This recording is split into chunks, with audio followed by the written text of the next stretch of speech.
So this is the problem that I have to face, is getting off the road every time a car comes, or a truck, to give them their space. The thing is, the first car comes past and he can see me, so when the second car comes up behind him, that person can't see me because of the big spray. So look at the spray this truck makes. So basically the second car wouldn't be able to see me at all.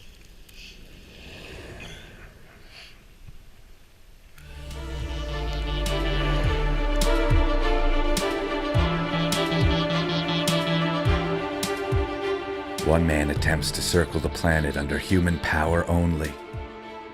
For the sake of hungry children in South Africa, across continents and countries, jungles, deserts, and oceans, he suffers so they won't have to.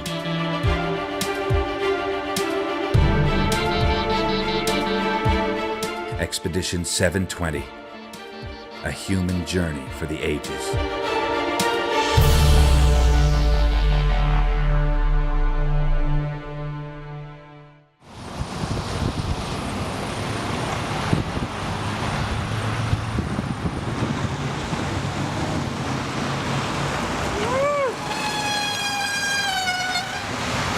Made it to Prince George. It's been 12 days on the trot and just really stoked to be here. It's been a long haul. It hasn't all been easy. It's just by far been one of the longest stretches from Squamish. So extremely stoked to be here. Columbia, warnings, have they lifted? No. In fact, they've changed a bit. We've now got rainfall warnings for the South Coast, Metro Vancouver, snowfall warnings for the Cariboo, and the winter storm warnings remain in effect for the North and Central Coast, inland, and much of the South. And I'll show you and tell you how much more snow and rain we're expecting through the overnight. Rain and Dean, thank you, Kate. Just like that, 20 miles outside of Vancouver, and we have our first bit of snow. Still don't have the studded tires, and I can immediately see that this is going to be an issue. This is the problem. It's this slush. So the minute the temperature drops, that slush is going to turn into ice and make things very slippery. I've already almost come off twice now in the last half an hour. So and then on top of that, it's just a really miserable day. I'm absolutely soaked. All part of the game. I've still got quite a long day ahead of me, and I think the biggest problem is that it's really dark. So if I don't get in time, I'm not going to be able to see the slippery ice. Leaving Vancouver, there was just a massive snowstorm. It was all over the news. It was also the first day that I actually experienced a bit of ice and snow on the road. With the winter blast blanketing the highway, staying on the road was hard enough. Getting back on, next to impossible. 30 kilometers shy of Squamish, a gentleman took me off the road and just said, mate, you know, you've got to get off the road here. There's further up ahead is absolute chaos. Cars are sliding off the road. And I kind of said to him, you know, everyone's got a different level of risk, and I'm willing to continue. And he just said, look here, trust me, get off the road, get in my car, and I'll take you to Squamish. I've come off the road. They're back there, you were going, oh, maybe I should have just ridden it. Yeah. And then now you're getting it. No, I'm getting it. Oh, cheers, mate. Thank you so much.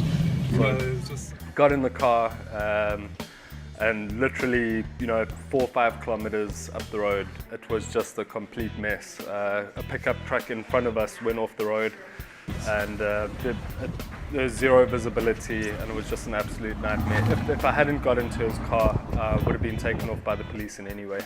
So I had to backtrack the 30 kilometers and make that ground up. This is where a gentleman picked me up yesterday. and warned me about the snowstorm up ahead. Really grateful to him. So basically have to make up the 50 kilometers today. It's rainy, it's miserable, but it's not too bad. Some of the mist has cleared up, so you can see a bit of the lake. Really beautiful. So sort of an easy day today, 3-4 hours, and I should be back in Squamish and then ready to head off tomorrow to Whistler. Hopefully by then the snow will be a lot lighter and more compact.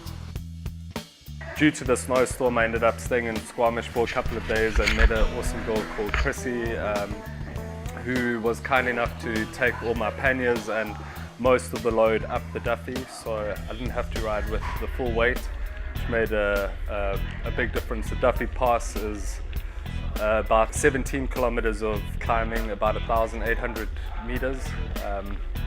So that entire day I only did 35 kilometers and I rode for about 6 hours, which was incredibly difficult.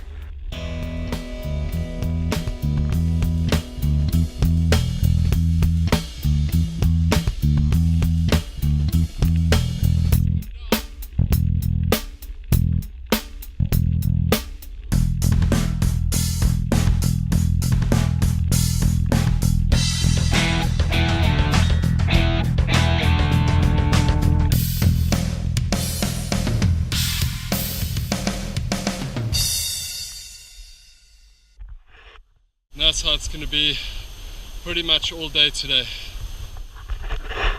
So I'll turn this off and get back onto it.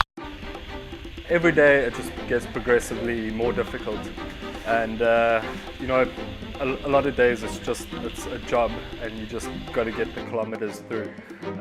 Basically from Squamish it's been 12 days non-stop up until today. And my body's definitely taken a bit of a beating. It's just been a mixture of staying in motels, camping and that sort of thing. Mostly camping, which is great because that's prepared me for the Yukon, which is going to be a 1,600 kilometer stretch.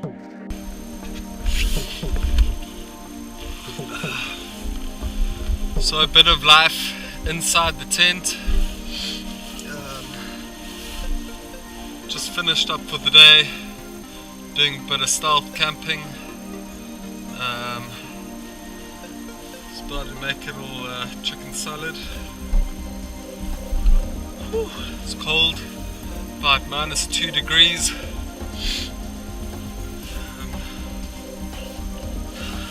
It's the hands. That's the thing, to try and get warm first.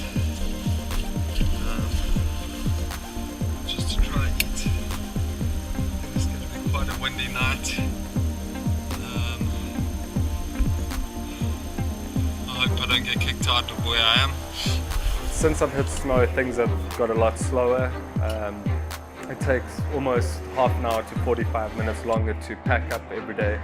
I still find the hardest part is waking up in the mornings and just getting up and actually get on the bike. Sometimes it can take me up to 2 hours in the morning to, you know, pack up and get ready.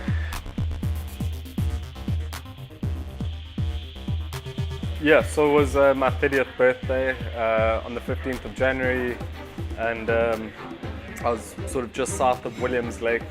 Quite an interesting day. You know, I obviously would have liked to have spent it with family and friends, but at the same time, you know, I wouldn't want to be anywhere else, and quite happy to be on the project. So today is January the 15th, and it's my 30th birthday. So this is quite a sad occasion, to be honest. I've just stopped off on the side of the road, having a little birthday lunch, which consists of a banana muffin, which is not my favorite, and some Canadian rye given by a good friend of mine, Chrissy, in Canada, and then just some birthday cards from Mum and Dad, and yeah, so this is pretty much it. I suppose it's part of the game. I'd much rather be at home and with family and friends, but at the same time I wouldn't want to be anywhere else. So there we go, some Canadian rye in Canada, about 80 kilometers away from Williamstown. Still have a long day ahead, but here we go. Cheers to my 30th birthday.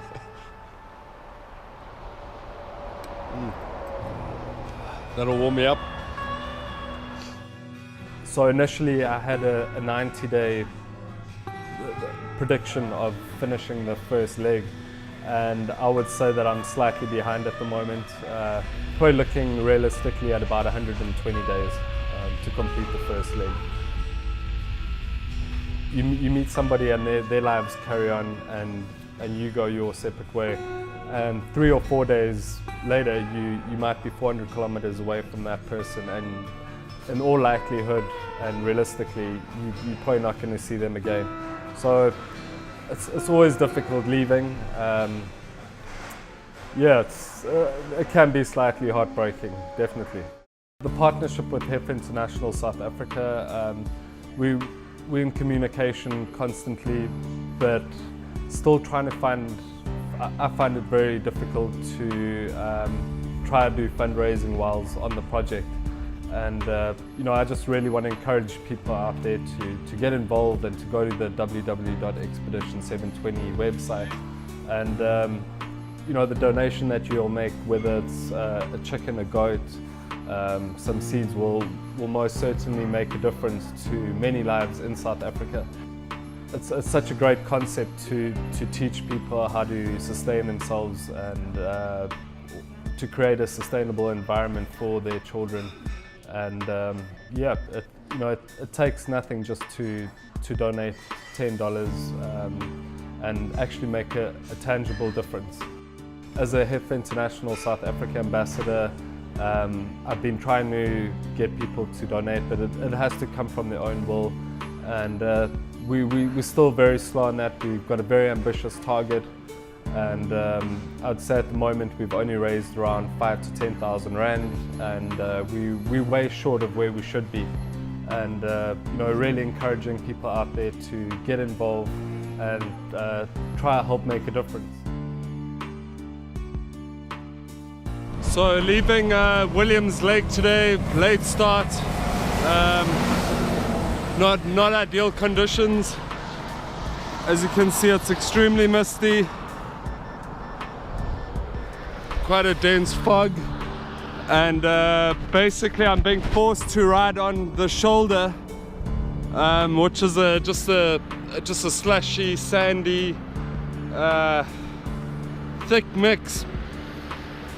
So it's gonna be a hard day today, but got to continue. This is the 9th day without a break, so about 240 kilometers from Prince George, and just want to try get there. Cool. And I think the most challenging thing has been sort of the alone time. It's been almost a week where you don't really speak to anybody, and it's just really challenging. Yeah. Just 2 nights ago I stayed in a restroom off the side of the road. Good morning. Welcome to my little shelter for the evening. Little restroom. Just started packing up, and I'm kind of glad I stayed in here, even though I'm probably not allowed to. I had quite a restless night because I heard a couple of cars stop by, but kind of happy that I have stayed here, because if you look out, it's snowing, and it's provided a bit of shelter at least, and just keeps everything from staying dry. It was just so cold, and it was snowing. I was just so tired from a really long day. Couldn't be bothered to put up my tent. Would have taken too long. I would have lost 2 hours the next morning. So That was pretty difficult. It just seems like a really tough stretch at the moment. This isn't going to be pleasant riding, but so close, so close. It was awful. You know, I got there at about 4:30, just as it was getting dark. And luckily there were two, there was a male and a female, and I stayed in the female one. So most of the people that came through were truckers and that sort of thing. I think the worst part was seeing the police lights and kind of just sort of huddling up and waiting for the police to come in, or you know, somebody to knock on the door. But fortunately everyone kind of just came and went, and yeah, that morning when I woke up there'd just been a massive snow dump, and as I got out also spoke to some police, and they were just like, don't worry about it. Also been chatting to the drivers of the snow plows, and they've been radioing up ahead and sort of letting everyone know that I'm on the road, which has been great. So I've had snow plows come past me and hoot and wave, and which is great. It makes things a lot safer. It's my biggest enemy and my best friend, because it clears up the road. Because they come at like 80 kilometers an hour, and geez, they just make such a big spray. It would just take you off the road very easily. The why is always the most difficult, but for me it's all about the challenge and the adventure of it. Not knowing what's going to happen that day and where I'm going to end up. Sometimes it's good, sometimes it's bad, but it's just living life in the moment, I suppose. So crossing the border was sort of uncomplicated, really nice, really pleasant. I was fortunate enough to get an 8-year Canadian visitor's visa, so customs, they didn't even check my bags. It was really great, super friendly, and again just quite emotional crossing my first border. I'm going to be in Siberia next year, and that's going to be daily temperatures of minus 30, minus 40 degrees. So this is preparation for that, obviously. A lot of people ask me why do I do this in winter? And that's the main reason. It's preparation for Siberia. And ultimately I'm looking at the North Pole and South Pole. So you know, this is sort of the school fees, the training for all of that. Heading towards Pemberton. A little bit chilly today, not too bad though. But what I want to show you is this incredible view.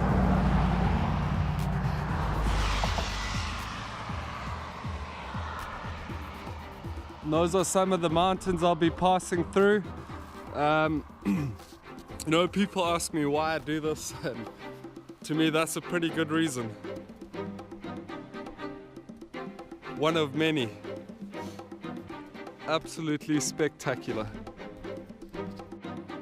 I'd say going through towns like 100 mile, 150 mile, those were extremely down days. The towns were very far apart. Once you got there wasn't very much. And I think the most challenging thing has been sort of the alone time. It's been almost a week where you don't really speak to anybody, and it's just really challenging. Yeah. Well, I think the most snow that I've seen so far was yesterday. Just getting into Hickson, there was about 40-50 centimeters of snow. Just making riding really difficult, but at the same time, when the sun shines and you've got that thick powder snow, it's really beautiful. Yes, to get to Whitehorse, and that is my next challenge. It's about 1,600 kilometer stretch where I'll be potentially experiencing temperatures of minus 35, minus 40, which I've never experienced before. I think it's going to take a big toll on all the equipment. It's going to be quite challenging to get the calories that I need. The towns are going to be broken up a lot further, 300-400 kilometer stretches in between each town. And also the road conditions are going to deteriorate fairly rapidly. So Yeah, definitely going to be a tough stretch to Whitehorse. It's just been a long haul of 12 days non-stop riding, and I wouldn't say it's been extremely enjoyable. A lot of the towns are very, very small. They'll just have a sort of a petrol station, a little diner, and so yeah, getting into the groove. But British Columbia has definitely been a challenge so far. Yep.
Just outside of Prince George and heading to Alaska.